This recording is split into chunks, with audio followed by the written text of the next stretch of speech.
Vamos lá. Vamos agora falar daqui um pouquinho. Já vou chamar aqui o Dr. Gerson Bonorino. Dr. Gerson Bonorino, já eu vou chamar ele aqui. E vamos falar com ele sobre dores crônicas e como que a gente crônica com canabidiol. Ok? Boa noite, Sandro. Tudo bem? Boa noite, tudo bem? Tudo bom com a nossa audiência. Espero que esteja todo mundo numa boa, tudo Isso tranquilo. aí. Dr. Gerson fala diretamente de Porto Alegre. Tá frio aí, doutor? 16 graus. Dá até normal. para nadar com esse frio. Normal, básico. Tem nem graça. Aqui em São Paulo tá frio. Tá friozinho, tá assim, friozinho. Bom. Tá friozinho, tá gostoso. Bom. Eu tô com isso aqui porque eu passei aqui E aí, para aquecer aqui um pouquinho a garganta, que eu tô um pouco rouco. Mas vamos lá. Então, nós vamos conversar. Bom, eu vou... para quem não conhece o Dr. Gerson, eu vou pedir para ele se apresentar rapidamente, tá?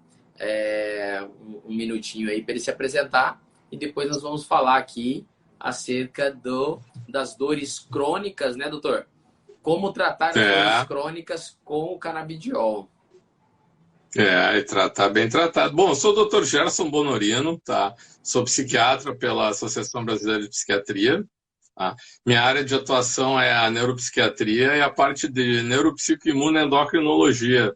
Principalmente a parte de imunologia, né? Então, eu trabalho com isso aí desde que terminei aí a formação na residência, né? Eu passei na prova da BP, já comecei a clinicar, né? E um breve relato, assim, né? Que a clinicar comecei a pegar casos que não respondiam a tratamentos. Aí eu fiquei... pesquisava, fazer o melhor, né? Para intervir. E em 95, uma medicação se chamava AM154, que era o Rimonabant, que era um canabidiol sintético, que tinha na década de 90 disponível, né? Entendi. Comecei a importar ele e usei até 2007, sempre doses pequenas, muito interessante, mas todos com essa indicação agora aí, né, que a gente está usando, felizmente voltou a poder usar o canabidiol para abordar o sistema do canabinoide, né, porque ele é responsável aí por 30% das patologias, né, e na dor, então nem se fala, né, vocês sabem que 40 milhões de brasileiros sofrem de dor crônica. Nossa, ou seja, quase a metade, quase 25% da população, né? Isso com dados, né, de quem procura ajuda, né, porque a gente sabe muito bem que as pessoas obstinadas, né, as pessoas desbravadoras, assim, as empreendedoras, elas vão segurando no peito a dor crônica até começar a sofrer as consequências da dor crônica. Exatamente. Então, olha que legal. Para aqueles que entraram e não me conhecem, eu sou Sandro Rogério, eu sou hoje CEO e gestor da Verdicam Brasil, tá? Uma empresa colombiana nacionalizada no Brasil, né? E somos fabricantes, nós temos toda a linha de produção, nós somos o segundo maior plantio da América Latina e produzimos produtos de altíssima qualidade, com plantio clonado e sempre se preocupando com a eficácia no tratamento. E aí, então, o Dr. Gerson Bonorino é aí um especialista, ele não falou, mas ele tem mais de 30 anos, tá? Clinicando e mais de 27 somente com canabidiol, assim como ele explicou no começo, que ele quando começou a clinicar, ou seja, 2, 3 anos depois, ele começou a se deparar com o que 100% dos médicos se deparam, né? Que é aquela coisa de, infelizmente, ter que meio que laboratoriar o paciente, né? É assim que acontece, infelizmente, né? Exato. Então, ele vendo ali os pacientes não respondendo aos tratamentos com industrializados, com outros psicotrópicos que não respondem mesmo, né? Não, são paliativos ali, e daí troca, e vai para o outro medicamento, aí troca, aí afeta outras áreas daquele paciente. O Dr. Gerson, então, quando nem se falavam em canabidiol no Brasil, né, doutor Gerson? Naquela época ninguém nem falava disso. Nem se falava. O doutor Gerson, nas viagens dele para os Estados Unidos, ele acabou entrando em contato aí com esse produto incrível. E desde aquela época ele já vem aí solucionando. Já tratou mais de 5.000 pacientes com canabidiol, então é uma pessoa que tem muita propriedade, ou seja... Ali nos anos 90 eu tinha chegado a ter 3 consultórios, meu Deus, pulava de um para o outro, era um maciço atendimento. E quando surgiu ali, quando eu consegui começar a importar o Rimonabant pela antiga farmácia da Varga, foi uma revolução no tratamento. Eu tinha centenas, milhares de pacientes usando e se dando muito bem. O ruim foi entre 2007 ali até voltar o canabidiol, que a gente ficou sem poder abordar, né, o sistema canabinoide só por mecanismos de biologia moleculares indiretos, né, e que não eram satisfatórios, né. Então, e aquela coisa assim, essa pessoa aí que não responde, ela está sofrendo, né? Ela está padecendo e muitas vezes está levando o rótulo de psicogênico, né? Os nervos, tu não te ajuda, quando na verdade é um sistema do organismo, como é do canabinoide, que está fora, né, do padrão de equilíbrio e causa aí esses transtornos. E abordar isso aí com fármacos que não agem no sistema canabinoide não vai resolver, né? São vários tipos de dores, né? O doutor Gerson, ele inclusive a minha avózinha, que já está com quase 80 anos, ela tem dor crônica, né? Agora ela está no processo de tratamento com o Dr. Gerson, né? E ela, por exemplo, tem nas juntas do joelho, mas tem a enxaqueca, mas tem uma coluna, aí tem uma série de... a questão aí da lombociatalgia, né? Da dor lombosacra, né, a dor cervical, essa dor da síndrome miofascial que pega pescoço, trapézio, ombros, né, dor de cabeça, problemas da articulação aqui, temporomandibular, né, da mandíbula com essas dores. Sim. Todo esse imbróglio da dor crônica é imenso, né? Às vezes a gente está falando com o paciente, ele até esquece de falar sobre a dor crônica dele, né?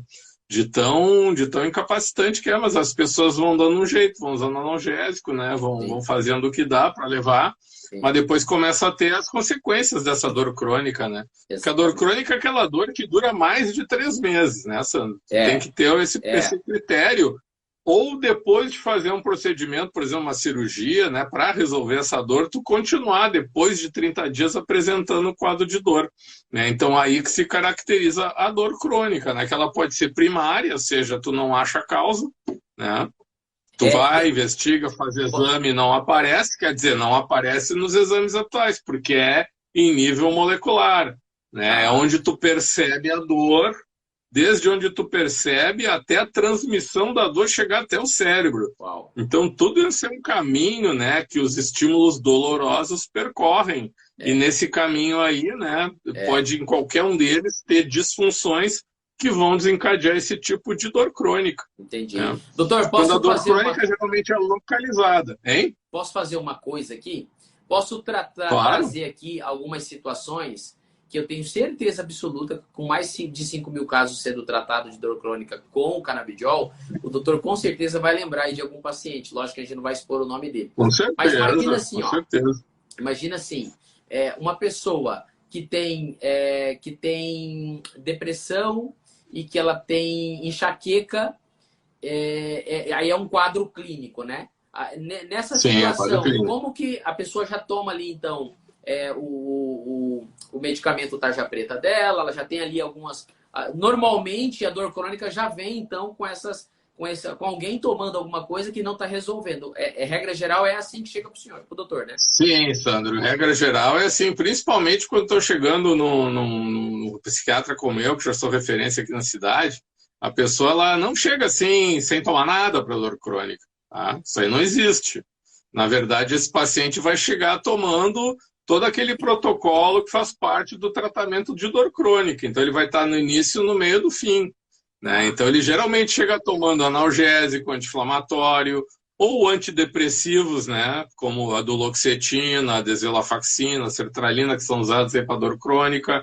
anticonvulsivos, né, como carbamazepina, oxcarbamazepina, gabapentina, pregabalina. Então, geralmente, eles já chegam com um arsenal terapêutico em cima. Uau! E aí no caso que desse tá, né? Se tu vai lá na tabelinha olhar como é que eu vou dar o canabidiol, vai dar assim, tu dá lá uma 12 miligramas por quilo de peso, vai subindo. É muito bonito, né? Só que o canabidiol é um medicamento e ele tem interação no metabolismo com outros medicamentos. Podendo ele ter o metabolismo dele atrasado ou ele atrasar o metabolismo dos outros medicamentos. E aí que tu tem que ser muito criterioso, né? Porque tu vai mexer numa medicação que ou não está funcionando ou está gerando muito efeito colateral, então tu tem que ter critérios ali para ir fazendo essa intervenção, porque geralmente esse paciente não está tomando um remédio nem dois, está tomando 3, 4. Ainda mais tem essas comorbidades, né? Como, por exemplo, no caso que o paciente tem diabetes também, né? Então, às vezes tu pega diabético, hipertenso, com depressão e dor crônica. Uau! Com essas 4 situações. Com essas 4 situações. Então, vamos imaginar aqui que essa pessoa tem esse quadro clínico. Dentro de um quadro clínico desse, sem aplicação do canabidiol, o senhor pode até citar alguns nomes aí, tá? De alguns medicamentos. Então, ela está tomando ali, o doutor falou para depressão. Antidepressivo, tá. Com anticonvulsivo, tá? Que eles são usados aí, porque eles agem em locais que podem modular a dor, algumas vezes modulam mesmo, né?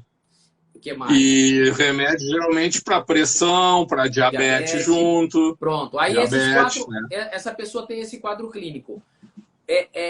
O que acontece no decorrer, por exemplo, de um ano, essa pessoa tomando esse medicamento? Porque depois eu quero fazer um versus canabidiol. Como que seria essa transição, né? Porque eu acho que isso é muito importante, porque quando o doutor tem a bagagem que tem, né? Seria legal para compartilhar aqui com os colegas médicos, né? Claro. É muito importante, assim, quando tu tá com um paciente que tem várias patologias, né, tem que ficar bem claro, assim, quem é que começou primeiro, né? Geralmente, os pacientes com dor crônica, eles começaram com dor crônica e depois começou a vir outros problemas secundários, né? Porque a dor crônica, ela vai mandando estímulo para o cérebro, a dor é uma emoção, na verdade, trafega nas vias de emoção, né? Isso começa a te dar perda de ânimo, perda de energia, perda de interesse, tristeza, ansiedade, começa a ter vida social, né? Começa a degringolar a vida social, vida familiar, lazer, atividade física. Então, tudo isso aí vai se somando, né? E esse paciente com dor crônica, ele não vai chegar te procurando com dor crônica há 6 meses ou 1 ano, né? Geralmente, essa pessoa já está sofrendo há anos com dor crônica e já vem com essa bagagem de medicação, né, de outras patologias ou para a patologia da dor crônica. Sim. Então é importante a gente ter em mente, né, assim, o que mais vai interagir no metabolismo com o canabidiol. Entendi. Né? E o quadro do paciente, o que eu posso começar a mexer primeiro, né? Entendi. Então isso aí é muito importante, né? Porque muitas vezes está tomando antidepressivo, remédio para pressão, remédio para diabetes. E como é que o canabidiol vai interagir com essas medicações, né? Certas medicações, por exemplo, como os bloqueadores de canal de cálcio, no caso da hipertensão, podem dar uma queda muito grande na pressão arterial quando tu entra com o canabidiol junto. Coisa que não acontece com outros tipos de remédio para pressão arterial, como inibidores, né, do receptor 2-angiotensina ou da enzima de conversão da angiotensina. Então, esses remédios aí são mais tranquilos de usar. Então, tu tem que ter tudo isso em mente, a interação medicamentosa, as vias de metabolização, que são os citocromos, né, do fígado, e como é que isso aí vai interagir ali no momento que tu tá começando a entrar com canabidiol e tem que começar a descontinuar essas medicações que ele vem usando.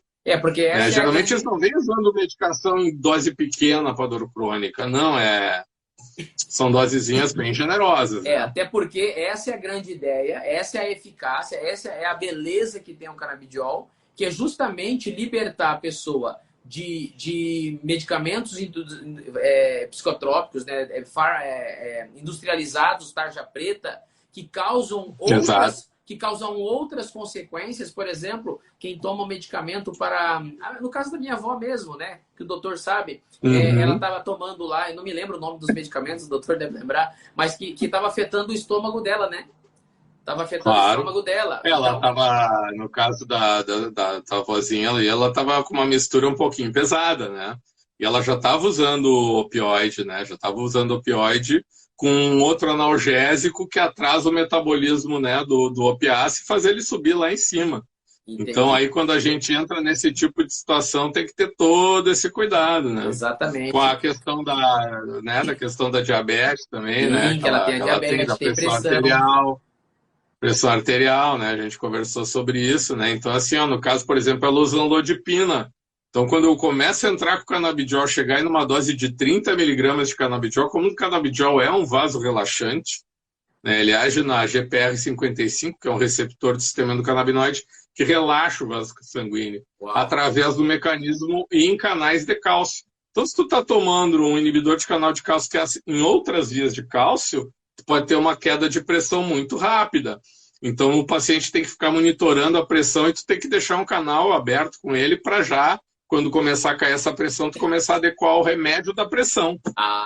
Entendi. Porque eu não vou mexer no canabidiol, que é natural. Tá. Sim, eu não vou mexer no canabidiol, que é natural, não tem efeito colateral, não vai atacar o estômago dela e vai fazer melhorar o sono, melhorar a dor crônica, entende? Provavelmente não precise ou não vai poder parar de tomar o remédio da pressão, mas uma dose muito menor, ou passar para algum outro que não tenha tanta interação, mas com certeza em doses menores. Entendi. No caso da diabetes também, né? Se a pessoa está usando metformina é uma coisa, se ela está usando inibidor da DPP-4, né? Se está usando o inibidor do GLP-1, né? O inibidor do SGLT2, aí, que são classes, né, de medicações para diabetes de última geração, né? Que tu fica mais tranquilo para usar, também tem que ter um certo cuidado, né? Porque o canabidiol vai interferir no metabolismo, vai equilibrar o metabolismo, e tu vai poder ter níveis aí mais baixos de glicose e poder baixar essa medicação. Por isso que muitas vezes os colegas ficam meio, né, receosos, assim, né? Porque não é simplesmente pegar e sair usando como está nas tabelinhas da internet, né? Exatamente. Não, tem que ter todo esse cuidado, senão tu pode estar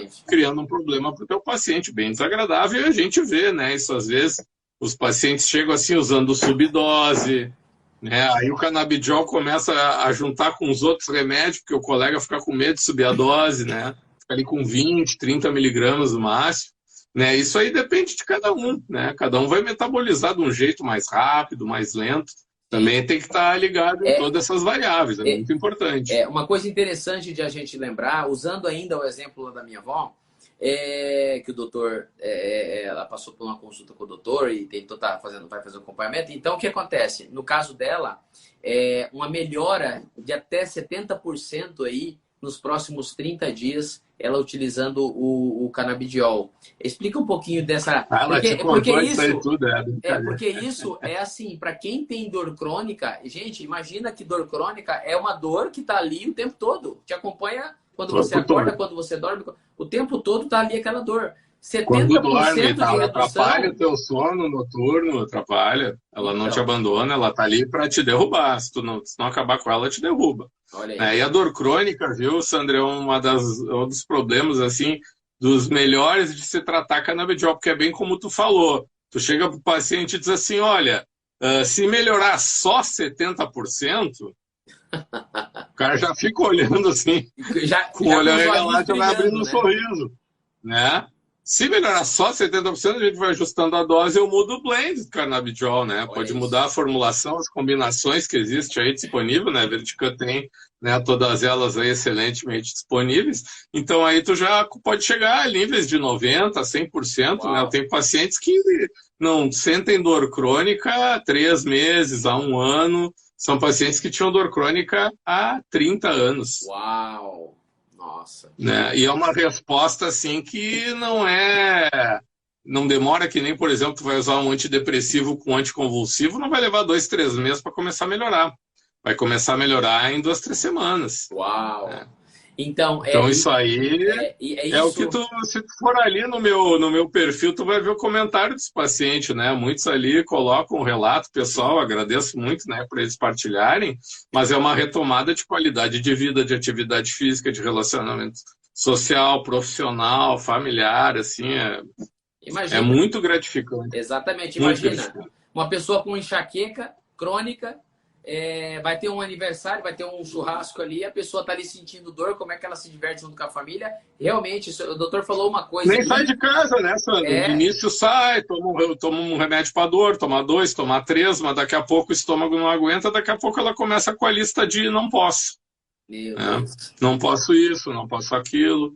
Né? Além de enxaqueca, né, um outro transtorno bem dramático é que a nevralgia de trigêmeo, né, também é muito gratificante usar, tanto quanto a enxaqueca, né, a nevralgia de trigêmeo, né, que é muito desabilitante, a dor é lancinante, é uma dor horrível, né, e a melhor o canabidiol é incrível, assim, né. Quanto tempo, doutor, em média? Quanto tempo a pessoa começa a ter uma redução, assim? Quanto tempo ela começa a já sentir os efeitos? Usando nevralgia de trigêmeo e enxaqueca, dor crônica, o limite de tempo, né? Eu te digo assim, ó, mas demorou 20, 30 dias para melhorar a minha dor crônica. Sim, porque aí o paciente estava usando o quê? Estava usando pregabalina ou gabapentina, estava usando antidepressivo. E eu não posso pegar remédio neurológico ou psiquiátrico e tirar, assim, de 100 miligramas para zero. Eu tenho que fazer uma redução de 20% da dose a cada período de 3 a 5 dias. Então, em virtude disso, pode levar, às vezes, um mês para chegar numa dose terapêutica, né, analgésica, né, para dor crônica com canabidiol. Né, mas vai ser em virtude dos outros medicamentos. Tá? E o paciente corajoso tirou tudo, chega lá de peito aberto, ó, tô sem tomar nada, isso não existe, eu nunca vi.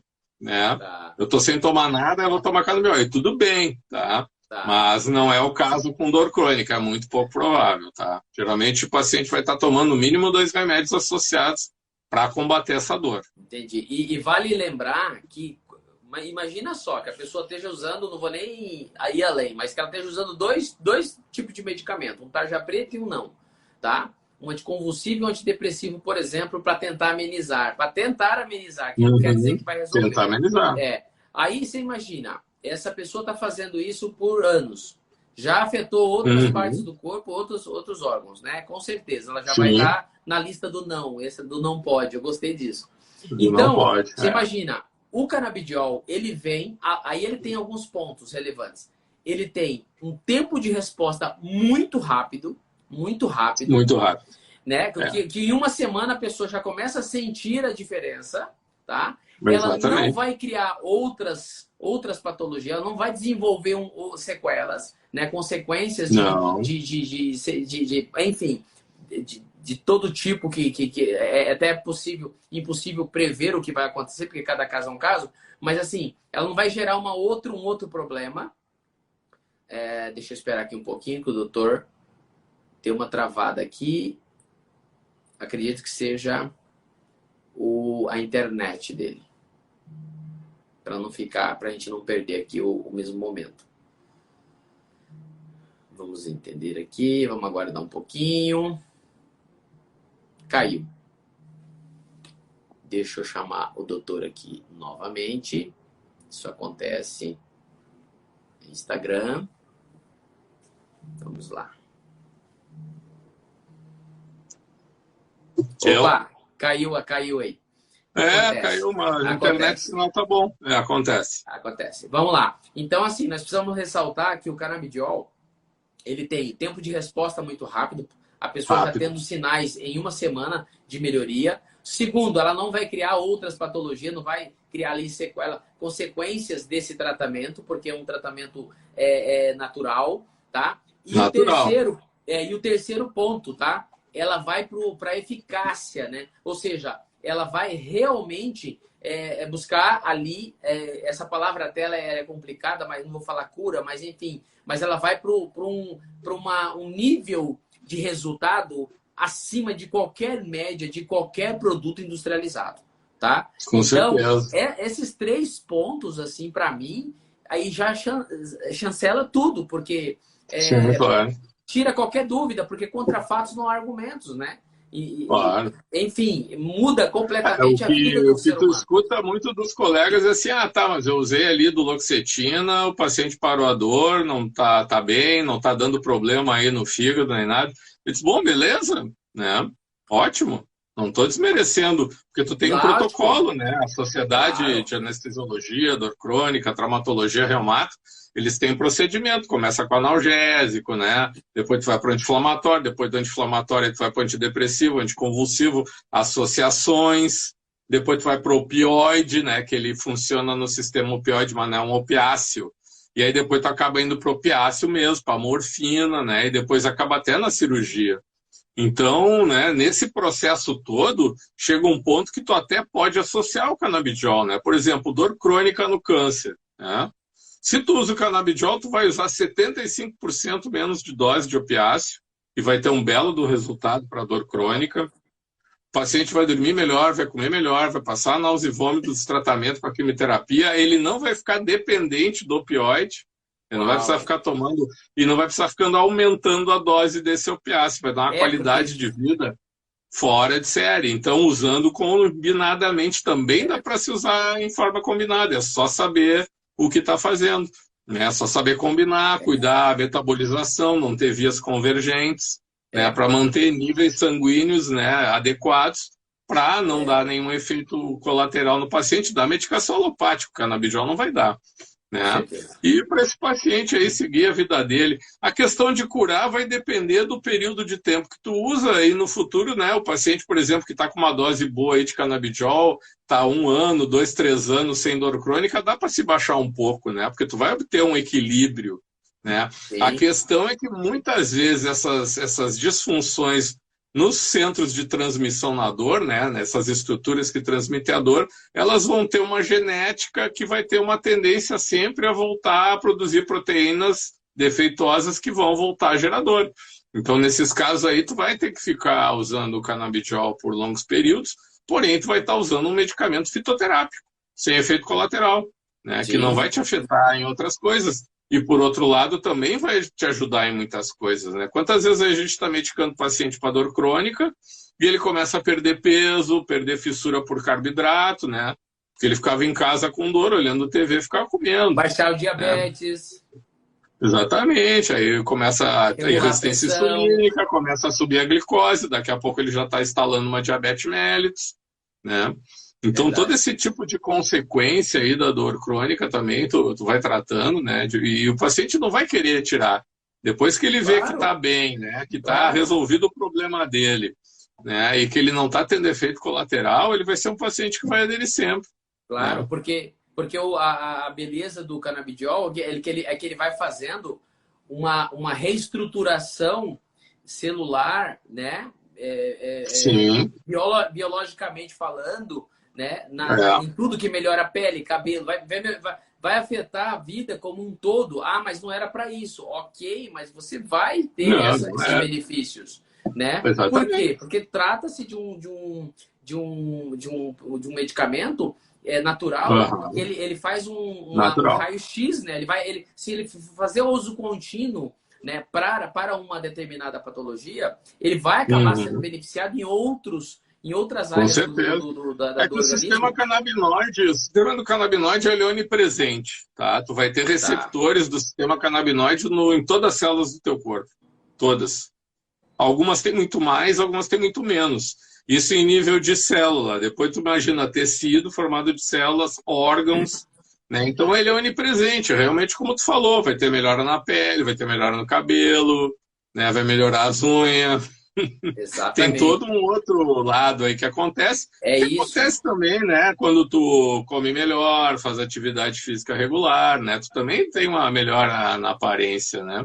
Isso. Porque também o sistema endocannabinoide ele se desregula em situações como essas, né? Sedentarismo, né? Fast food, alcoolismo, né? Perda de qualidade de vida, estresse crônico. Tudo isso aí vai desregulando o teu sistema endocannabinoide. Sim. E tem muitas pessoas que falam, mas você não pode ficar falando dessas coisas, Sandro, que ele beneficia nisso, porque senão a pessoa vai começar, ela nem vai precisar. Olha, seria uma negligência da minha parte não dizer uma verdade, entendeu? Com certeza. Por quê? Porque se eu, por exemplo, for tomar um remédio para ansiedade, eu tenho certeza absoluta do que eu estou falando, tá?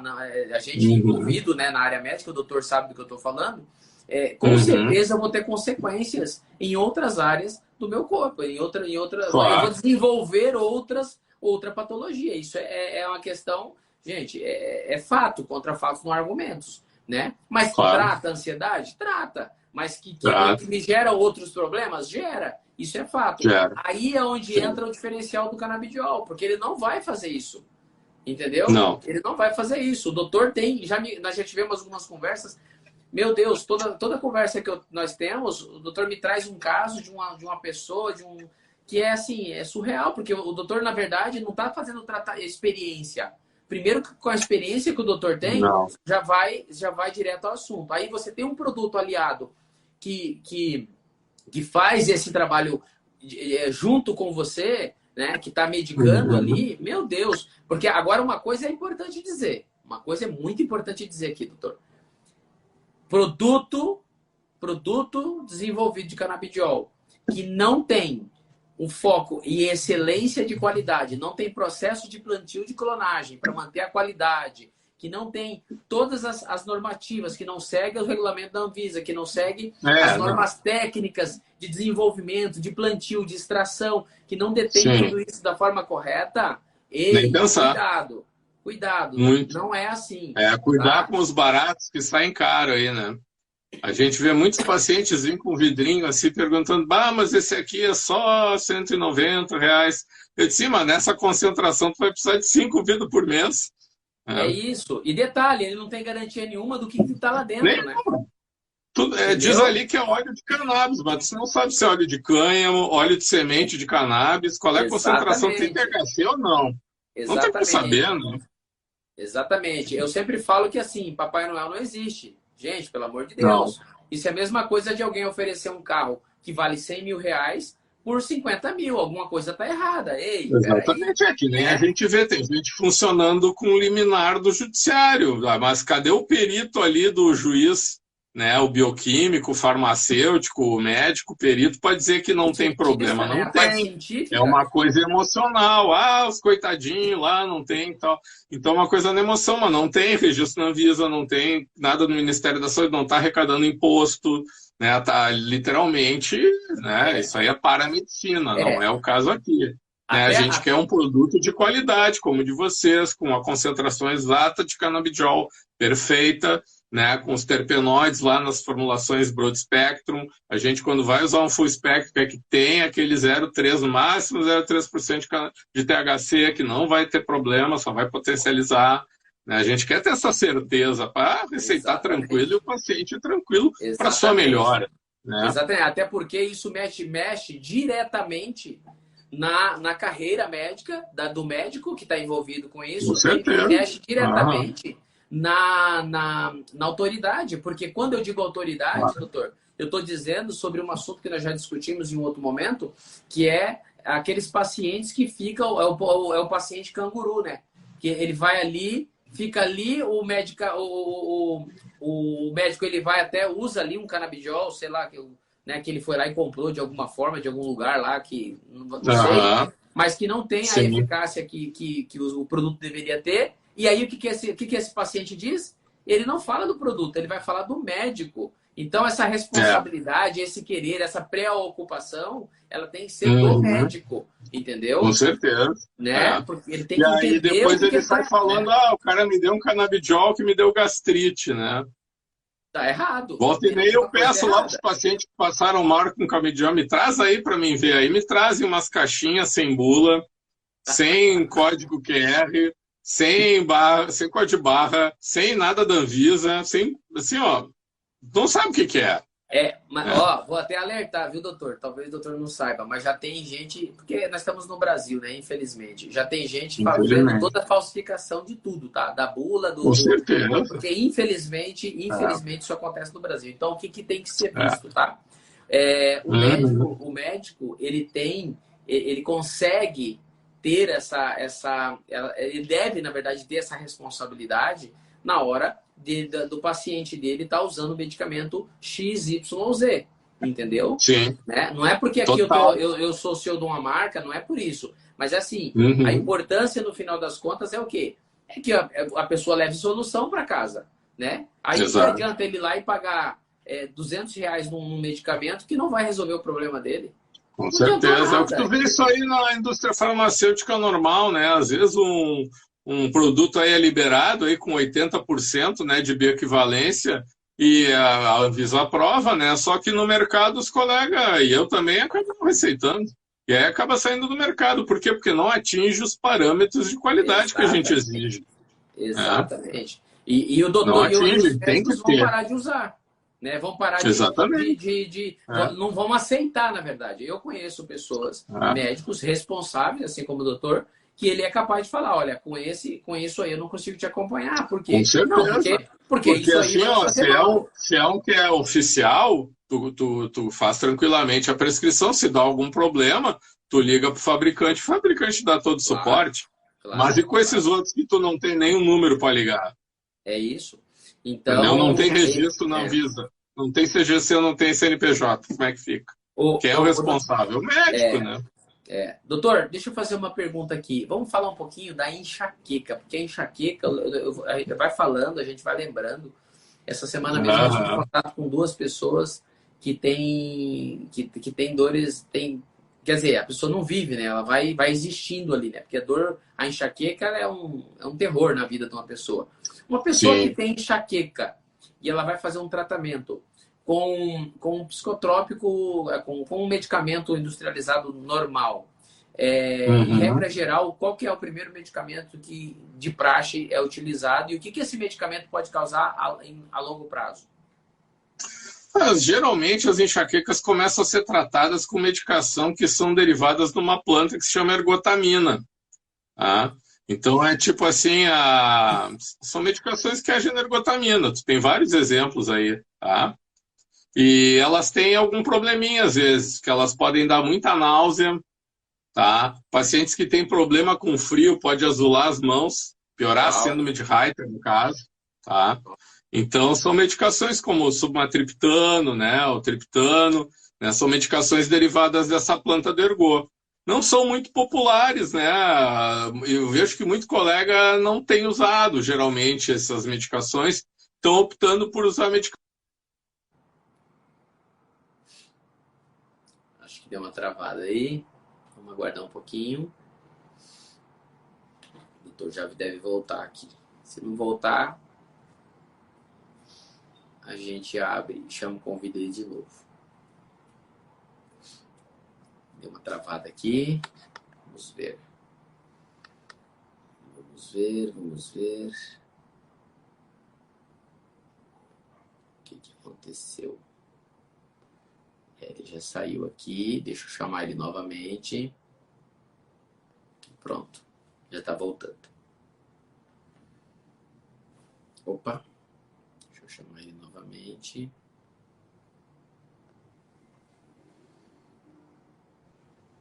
Agora sim. Voltou. É que tá entrando um monte de mensagem aqui no celular e acaba cortando. Tá, tudo bem. Então, é isso que eu estava falando.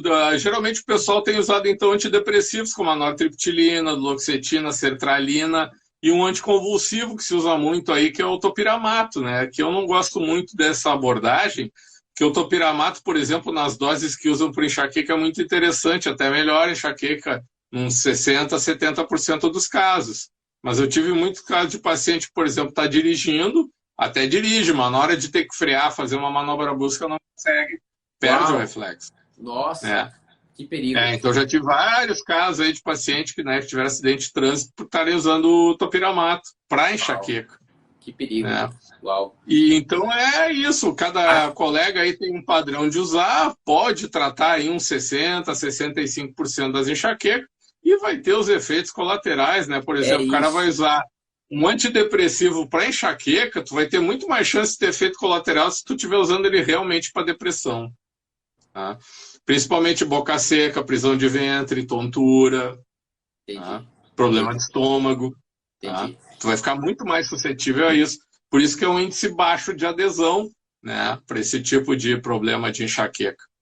Então, muitas vezes a pessoa fica fazendo uso aí de anti-inflamatório, analgésico, fica numa mistura bem complicada. Né? Se é uma enxaqueca leve, uma enxaqueca, né, que não incomoda muito, geralmente vai dando resultado. Né? Mas a gente sabe, né, que as pessoas, quanto mais obstinadas, né, mais desbravadoras e empreendedores, vão ter uma enxaqueca cada vez mais forte. E aí então, tomar cada vez esse paciente... Altas dosagens. Então, esse paciente, inevitavelmente, vai acabar né, procurando alguém que receite canabidiol para resolver o problema de enxaqueca dele definitivamente. Exatamente. Que a diferença entre esse medicamento e o canabidiol é justamente essa. Aqui ele vai ter que cada vez aumentar a dose, até uma hora o cara andar praticamente dopado. O canabidiol ele já faz o efeito contrário. Tem uma outra coisa aqui, agora saindo um pouquinho da enxaqueca, que o doutor me falou, que agora eu me lembrei, que é a questão dos opioides, né? Então, assim, no tratamento que a minha avó, inclusive, usava, ele cria dependência. A diferença é que o canabidiol, ele tira a dependência, de qualquer dependência que a pessoa tem. Ele acaba sendo um inibidor, não é isso, doutor? Na verdade porque o receptor canabinoide, ele na célula, principalmente ali nas células do sistema opioide, ele está do lado do receptor opioide. Está do ladinho, assim, ó. É vizinho, a gente chama isso de heterodimérico. Então, ele modula esse receptor opioide, ele não deixa esse receptor opioide sair do equilíbrio. Ele mantém o receptor opioide no equilíbrio. Então, tu ficar tolerante ao ópio não acontece. E se tu não fica tolerante, tu não fica dependente. Claro, claro. Nossa, que incrível. Isso é então, tu evita a dependência. Exatamente. Surreal, parece, mas tem toda uma explicação na biologia molecular aí, né, para te explicar sobre isso. É bem complicado. Mas o que acontece? No fim, tu acaba interferindo na síntese das proteínas que vão formar os receptores opioides e outros receptores transmissores de dor, né, em nível de núcleo celular. Então, isso vai ser uma transformação muito construtiva, né, na melhora do quadro clínico do paciente, e inevitavelmente ele vai ter melhora em outras situações de vida, né? Entendi. E é engraçado falar isso porque fica até meio hipócrita, né? Se a gente for olhar, porque o opioide, ele vem lá do ópio, né? Ele vem ali de uma coisa que cria verdadeiramente a dependência. E o canabidiol, por até muitos médicos, tem ali o seu certo receio por falta de informação. E não estou falando de informação, qualquer informação. Porque, infelizmente, no Brasil, estão prostituindo a informação acerca do canabidiol. Por isso que dentro da nossa empresa, do nosso laboratório, de tudo que a gente faz, desde lá do plantio. Desculpa. Desde lá do plantio, toda a abordagem ela é científica. Sim, tem que ser, né? E a única abordagem séria que tem, porque muita gente aproveita para fazer uma certa militância aí, tipo, para liberar cannabis misturado, e não tem nada a ver uma coisa com a outra, né? Liberar a maconha é totalmente diferente, não é uma coisa médica. Se a maconha fumada fosse resolver esse problema de dor crônica, não tinha epidemia nos Estados Unidos com opioide. E com canabidiol lá, eles estão tratando tanto quanto no Canadá, estão fazendo tratamento exatamente com canabidiol para a pessoa largar o opioide, ou o opiáceo, que é pior, né? Porque já é uma epidemia isso aí. Aqui, felizmente, ainda não chegou. Então, manter essa lucidez, né? Manter esse foco, né, na questão médico-técnica é muito importante para não cair nesse tipo de coisa. Muito colega tem preconceito exatamente por isso. Às vezes vai ter palestra, esse cara começa a botar folhinho de maconha, dizer que tem que liberar, e vai todo mundo embora. Exatamente. Ou te trucidam na hora dos debates, o pessoal começa a pedir a palavra e acaba contigo. Exatamente. Com razão. Com razão. Verdade. Então, esse é um dos motivos da gente realmente ter o núcleo de formação, o núcleo de estudo clínico, né, dentro, né, que é dirigido, inclusive, pelo Dr. Gerson. Porque a gente vê a importância de ter essa formação, de ter esse estudo de caso, né? Porque ter estudo de caso dentro de uma empresa que quer fornecer um produto, né? Isso é uma questão de responsabilidade social, né? De responsabilidade médica, de ética médica, né? Porque de levar, de ter a responsabilidade de tratar tratar cada caso clínico com eficácia, se preocupando com a eficácia, né? Por quê? Porque para não ficar laboratoriando com o paciente, que já acontece em outros medicamentos, né? E que mexe na carreira médica e que mexe na economia, né? De forma negativa, né? E que faz com que as pessoas sofram, né? Essa é a verdade. Exatamente. Então, Nossa, como tem assunto para a gente falar acerca de... Só para a gente finalizar o último assunto aqui, cirurgia, as pós-cirurgias. Né? A pessoa tem lá uma dor crônica e ela vai lá e faz uma cirurgia para resolver a dor crônica. Fala um pouquinho da sua experiência aí, do antes e depois aí, como que funciona isso aí na prática, doutor? Isso faz parte, né? Porque, por exemplo, com os colegas traumatologistas, ortopedistas e neurologistas passam muito por isso. Por exemplo, essa dor crônica lombo-sacra, torácica, né? O que a gente aprende com a prática lá clínica? Depende do paciente. Às vezes o cara tem uma lesãozinha mínima ali na coluna, no disco, né? Uma compressãozinha, um desvio de coluna e tem muita dor. E um outro paciente que tem um dano bem pior, visível nos exames da coluna, vai ter menos dor. Então, é uma questão subjetiva, mas o que importa é que ele sente a dor. Então, nesses casos, né, quando os colegas já tentaram aí todos esses protocolos de tratamento com analgésico, com anticonvulsivo, antidepressivo, opioide, opiáceo, né, acabam, então, conversando com o paciente, fazem as infiltrações ali, né, na raiz da coluna ali ao redor, né, o pessoal que já fez sabe, quem tem dor crônica sabe, e se alguém não sabe é muito pouco provável, porque se tu conhece 4 pessoas, uma delas vai ter dor crônica, né, e provavelmente não passou, vai passar logo pela infiltração, ou pela risotomia, né, que os colegas chamam de risotomia. Então eles colocam lá uma medicação, uma cortisona, um opioide, muitas vezes misturado, né, um analgésico mesmo, uma lidocaína, uma bupivacaína, que é um analgésico pesado ali na coluna, para dar um alívio, né? E se não dá alívio, então eles vão para a cirurgia, que é literalmente abrir, né, e abrir o espaço ali onde saem as raízes nervosas da coluna, né? Beleza, agora vai passar, era isso, não tem como não, né? Resolve a cirurgia, cicatriza, o paciente continua com dor, né? E aí? A gente vê isso seguido, infelizmente, né?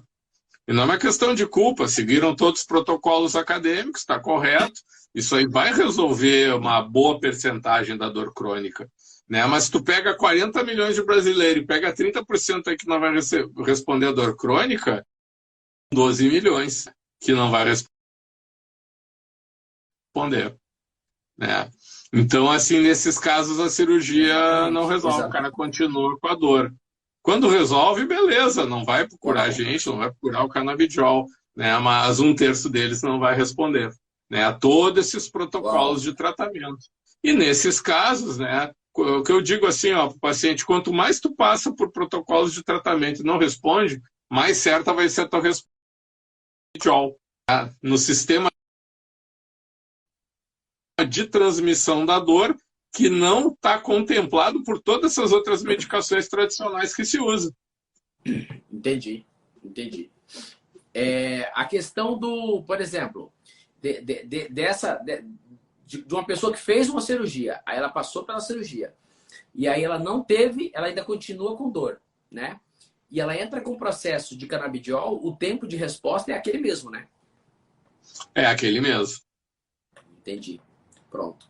A não ser que ela chegue usando muita medicação, né? Porque, por exemplo, chega usando opioide, chega usando anti-inflamatório, chega usando gabapentina, pregabalina. Então aí tu já explicou, ó, vai demorar um pouco para eu atingir a dose terapêutica de canabidiol, né? Que seria geralmente para dor crônica acima de 40, 50 miligramas por dia. Mas nós vamos ter que ir devagar porque eu tenho que ir tirando os outros remédios e entrando no canabidiol. Entendi. Então tu já explica ao paciente. Não vai ser, né, 2 semanas, vai demorar 1 mês porque eu tenho que tirar os outros antes. Entendi.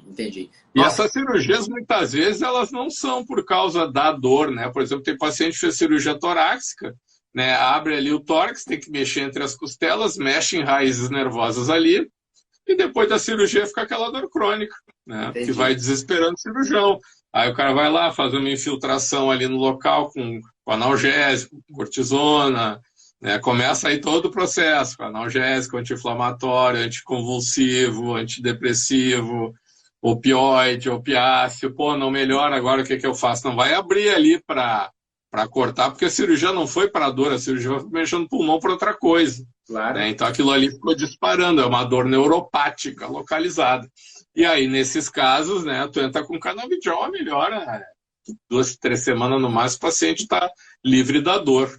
Né? E é uma dor, geralmente, cirurgia torácica, o cara não consegue rir, não consegue espirrar, soluçar, né? Porque dói mais ainda. Né? Sim. Dói. E outra dor importante que a gente não falou até agora, mas tem que falar, é a fibromialgia, né? Uau! Nossa! Porque a fibromialgia é uma entidade dolorosa que atinge níveis incapacitantes. É que fibromialgia, eu tenho a intenção, o doutor não sabe, mas eu ia depois falar, para a gente fazer uma live só para falar de fibromialgia. Tem assunto. Tem muito assunto, mas quer fazer uma pequena abordagem, nós temos ainda 8 minutos. Uhum. A fibromialgia, dizem que ataca 2,5% da população, né? Eu tô para ver 2,5%, né? Muito mais gente. Muito mais. É verdade. Eu particularmente conheço 4 pessoas. Com certeza. Você vê, então... Todo mundo que está assistindo aí deve com certeza conhecer no mínimo uma que tenha fibromialgia. Impossível não. Com certeza. Pode ser de mais variados níveis, né? Desde deixar a pessoa deprimida, mal-humorada, irritada, né? Se jogando ali, perdendo qualidade de vida, né? Ou até chegar à incapacitação para o trabalho. Eu já tive pacientes me procurando aí com fibromialgia que eles já estavam recolhendo, né, o INSS para se preparar para se aposentar, porque não tinham condição de trabalhar com a dor que sentiam. Né? Então, aí, o que é? Eu tive pacientes que não podiam viajar para visitar os filhos, aí, que estão no exterior, fazendo mestrado, doutorado, trabalhando, né, porque não tinham condição de enfrentar um voo e chegar no local e caminhar dentro do aeroporto. Chega em um aeroporto como Dallas, né, por exemplo, ali como Chicago, que tu tem que andar quilômetros dentro do aeroporto, chega a ter trem dentro do aeroporto, né? Então ficavam, não tem como ir ver, né, não tem como ir visitar, não tem como ir passear, né, e pacientes assim que em 3 semanas, 4 semanas estão acordando sem dor. Entendi. Eu tive um caso de um paciente que ele viajou e ele estava reclamando que a dor não passava. Eu disse, sim, mas é porque eu tive que tirar tudo antes, né? Então vai demorar um pouquinho. Então, quando ele chegou aos Estados Unidos, tinha dado um problema ali no veículo que levava do avião até o aeroporto, eles tiveram que ir caminhando. E ele foi caminhando, carregando as malas, né, brabo. Quando ele chegou no aeroporto, ele se deu conta, mas eu não estou mais sentindo dor. Olha isso.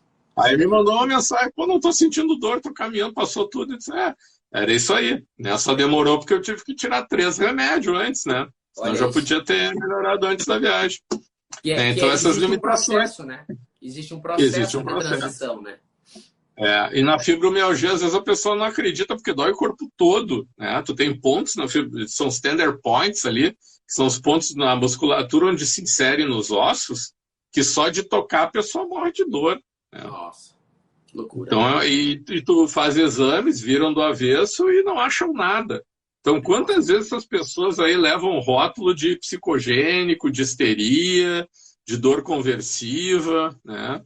E aí tu vai lá com canabidiol e em 2, 3 semanas o paciente está sem dor nenhuma, está indo para academia malhar. Nossa, isso não tem preço, você devolve a vida, né? Não tem preço. É muito gratificante. Olha, é uma pena que os comentários, eu não estou conseguindo liberar aqui os comentários. Travou aqui a minha tela, não funciona nada aqui embaixo, nem nada, não consegui mandar aviãozinho, nem nada aqui. Mas eu acredito que todos que estavam aí conseguiram entender bastante coisa. Se tinha, né, médicos e tudo mais, né? E lembrar que o Dr. Gerson, ele é presidente do nosso núcleo de formação, de estudos acerca do canabidiol, né? Do nosso núcleo de médicos, de estudos científicos. Até porque eu não quero que aconteça o que aconteceu com o Rimonabã, né, Sandro? Que na época ninguém entendia, ninguém sabia o que era. Né? E eu não tinha tempo para fazer essa parte de ensino e acabaram proibindo. Exatamente. Se tivesse sido feito um trabalho de divulgação, de entendimento, não teria acontecido todos os erros que aconteceram naquela época. Exatamente. Né? Bom, doutor, a gente não pode deixar isso acontecer com o canabidiol. Vamos encerrar então essa live, tá? Espero que todos tenham acompanhado aí. Sigam lá o Dr. Gerson Bonorino, tá? Ele vai distribuir muito conteúdo daqui para frente. E nós vamos fazer uma live só sobre dúvidas. Isso, pode mandar no direct, tá? Se tiver alguma dúvida, um colega médico, pode procurar ele lá, que ele é uma pessoa incrível. Não vou dizer que ele vai responder na hora, né, doutor? Mas Assim que ele tiver tempo, ele vai responder, tá? Ele ou a equipe dele lá. Ele tem uma equipe também que faz isso. Beleza? Isso aí. Gente, muito obrigado, beleza, então, doutor. Muito obrigado. Obrigado, pessoal. Pelo seu tempo, pela sua informação. Obrigado a todos. Obrigado a ti. Com a gente aí. Tá bom? Gratidão. Tamo junto. Com Deus e até a próxima. Até a próxima aí. Tudo de bom. Tchau, tchau.